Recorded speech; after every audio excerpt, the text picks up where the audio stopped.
ಅದು ಮುಂದಿನ ತಿಂಗಳ 5ನೇ ತಾರೀಕು. ಅದು ಬಸವನ ಬಾಗೇವಾಡಿಯಿಂದ ಪ್ರಾರಂಭ ಆಗಿ 5ನೇ ತಾರೀಕು ನಮ್ಮ ರಾಯಚೂರಿಗೆ ಬರ್ತದೆ. ಎಲ್ಲ ಸ್ವಾಮೀಜಿಯವರು ಬರ್ತಾರೆ. ಸಂಸ್ಕೃತಿ ಅಂದರೆ ಏನು, ನಾವು ಯಾವ ರೀತಿ ಇರಬೇಕು, ಊಟ ಉಪಚಾರ ಹೆಂಗಿರಬೇಕು, ದೈನಂದಿನ ಬದುಕೇನು, ಕಾಯಕದ ಬಗ್ಗೆ, ದಾಸೋಹದ ಬಗ್ಗೆ ಎಲ್ಲವನ್ನು ವಿವರವಾಗಿ ತಿಳಿಸ್ಕೊಡ್ತಾರೆ. ಅದಕ್ಕೆ ನಮ್ಮ ಮಕ್ಕಳಿಗೆ ದಾರಿ ನಮ್ಮ ಕೈ ಬಿಟ್ಟು ಹೋಗ್ತಾ ಇದ್ದಾರೆ ದುಶ್ಚಟಗಳಿಂದ. ಕಾರ್ಯಕ್ರಮ ನೀವು ಸ್ವಲ್ಪ ಕೇಳಿ ಅದನ್ನು ನೋಡಿ.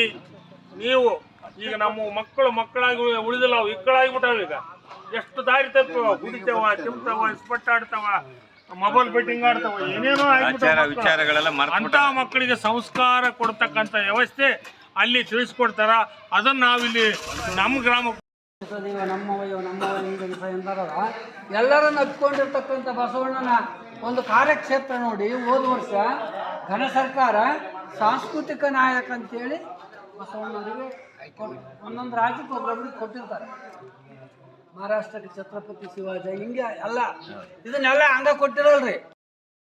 ಎನ್ನೊಡಿಯನ ಹಾಡುವೆ, ಬೇಡಿದರೆ ಎನ್ನೊಡಿಯನ ಬೇಡುವೆ, ಒಡೆಯಂಗೊಡಲ ತೋರಿಸಿ ಎನ್ನ ಬಡತನವ ಬೆನ್ನಹಿಸುವೆ, ಒಡೆಯ ಮಹಾದಾನಿ ಕೂಡಲ ಸಂಗಮ ದೇವ ಸೆನಗುಡ್ಡಿ ಬೇಡಿಕೊಳ್ಳುವೆ. ಅಂಚಾಳ ಗ್ರಾಮದ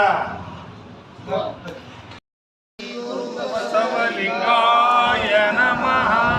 ಬಸವಣ್ಣನೇ ತಾಯಿ, ಬಸವಣ್ಣನೇ ತಂದೆ, ಬಸವಣ್ಣನೇ ಪರಮ ಬಂಧು ಎನಗೆ, ವಸುದೀಶ ಕಪಿಲ ಸಿದ್ಧ ಮಲ್ಲಿಕಾರ್ಜುನ, ನಿಮ್ಮ ಹೆಸರಿಟ್ಟ ಗುರು ಬಸವಣ್ಣನಯ್ಯ. ಓಂ ಶ್ರೀ